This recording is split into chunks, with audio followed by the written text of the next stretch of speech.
En medio de la crisis humanitaria provocada por 7 años de conflicto, la cadena británica BBC reveló que mujeres en el sur de Siria son explotadas sexualmente a cambio de recibir ayuda humanitaria. Somewhere there has been a decision made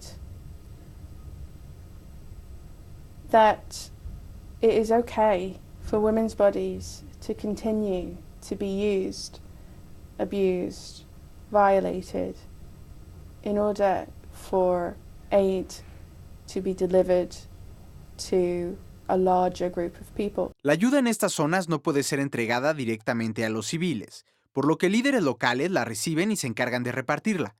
Algunos aprovechan esta situación para exigir a las mujeres actos sexuales a cambio de víveres y medicamentos. You know, the last thing you need is a man who you're supposed to trust and be supposed to receive aid from, then asking you to have sex with him and withholding that aid from you. En algunos casos, las mujeres son obligadas a recibir a estas personas en sus propias casas para obtener la ayuda que envían la ONU y las ONGs. Algunas incluso son forzadas a casarse por breves periodos con los funcionarios. It was assumed that if you go to these distributions that you will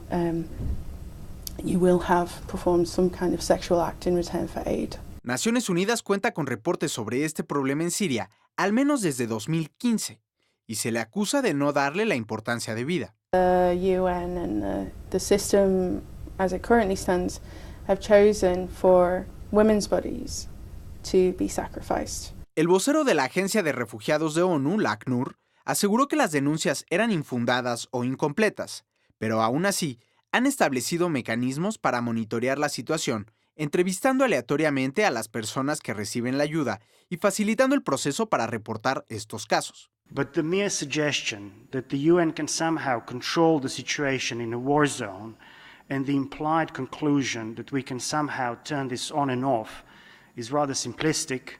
It's disconnected from the reality of what an aid operation looks like in an open and fierce conflict. Este caso se une al de algunas organizaciones humanitarias que han enfrentado escándalos sexuales recientemente.